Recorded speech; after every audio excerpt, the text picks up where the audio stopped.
Bonjour, je suis Roger Fondi, je t'invite à écouter les nouvelles que Dieu veut t'annoncer au travers de ce podcast. Sois attentif et une fois de plus, merci d'écouter. Monsieur Fondi, bonjour. Oui, bonjour. Bienvenue à vous. Merci. Comment ça va? Ça va très très bien, c'est un privilège de se retrouver à LFM.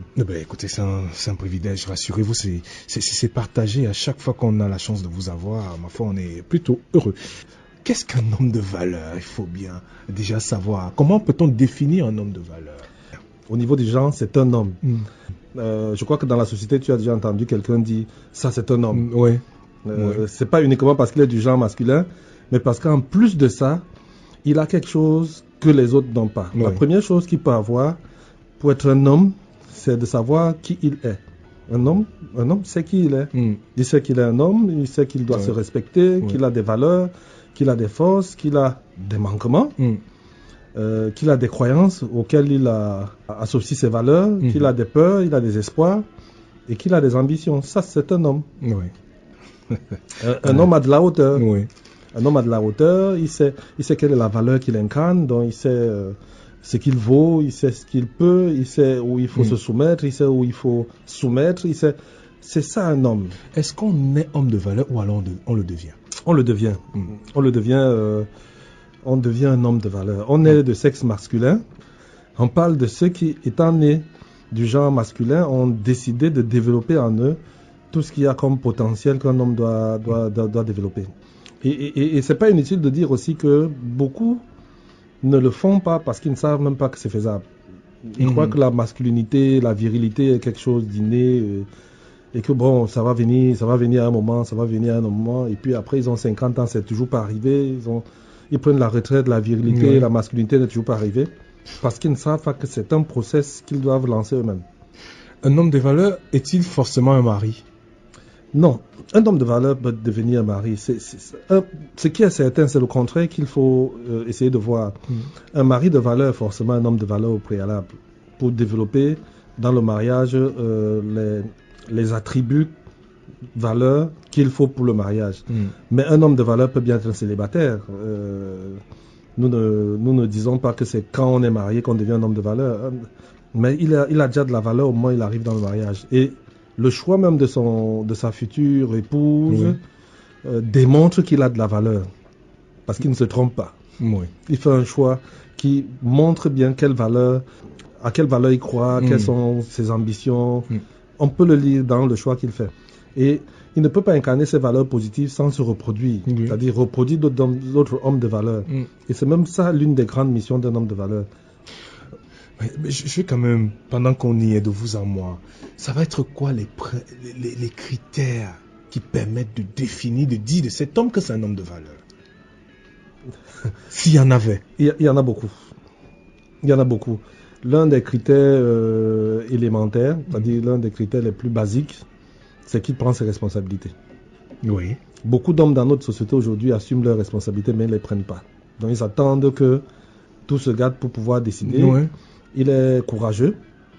Et le courage ici, ce n'est pas l'absence de peur, mais c'est la capacité à prendre des bonnes décisions indépendamment des circonstances. Tout à fait. Quelle que soit la circonstance, les gens sont pour, contre, c'est mon oncle, ma tante, tout ça. Il fait ce qui est juste.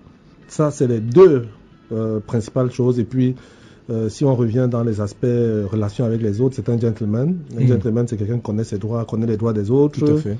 Oblige les autres aussi à respecter, met ses limites.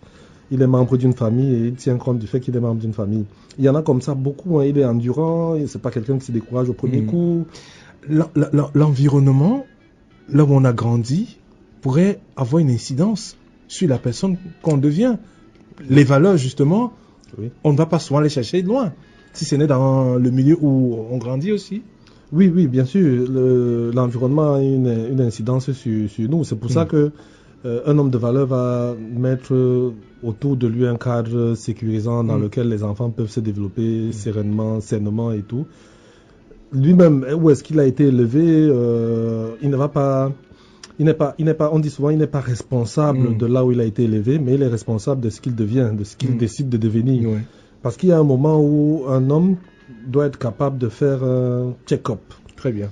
Et reconnaître ses forces, ses faiblesses. Une sorte de bilan de santé. Bon, peut-être un sorte de bilan où il se dit, je suis comme ça parce que, Oui. mais il ne s'arrête pas. Toute sa vie ne va pas dépendre de ce parce que. À partir de ce moment-là, c'est à lui de prendre la résolution, de prendre le chemin qu'il faut pour sortir de l'emprisonnement dans lequel il s'est retrouvé embourbé. Donc, on ne peut pas lui reprocher là où il est, là où il vient, Oui. mais on peut lui reprocher là où il va. Quels sont les choix qu'il fait maintenant? Savoir d'où on est parti afin de mieux aborder l'avenir qui s'ouvre devant nous. Voilà. Et ne pas pleurer sur son passé tout le temps. Arrêtez de pleurnicher. Un homme ne pleurniche même pas. Avant de boucler, quelquefois, on a eu l'éducation de grand-mère, on a peut-être eu un papa ivrogne, n'ayons pas peur des mots, qui, une fois qu'il a levé le coude, il va être récupéré par ses frères ou mieux par les enfants dans la rigole du coin. Et ça peut avoir une incidence sur le plan psychologique.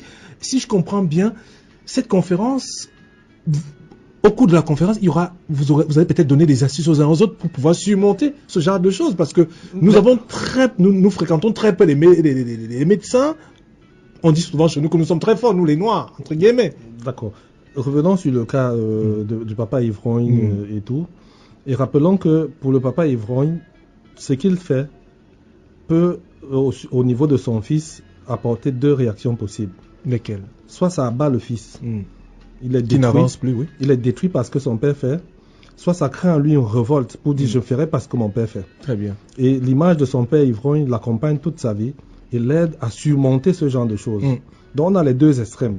Maintenant, chacun a le choix. La vie est un choix. Chacun choisit quelle est la réponse qu'il va donner à la faiblesse de son père. Très bien. Cette faiblesse-là a aidé certaines personnes à devenir des grandes personnes aujourd'hui.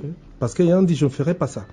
Mais d'autres ont préféré subir ces émotions, vivre dans la tristesse totale, se laisser aller, se laisser mourir pratiquement.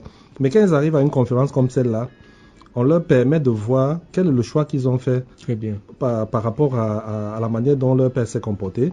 Et parfois, ils se rendent compte qu'effectivement, ils avaient fait un mauvais choix. Et ils prennent la décision maintenant de devenir des hommes, indépendamment de ce que papa a fait ou n'a pas fait. Très bien.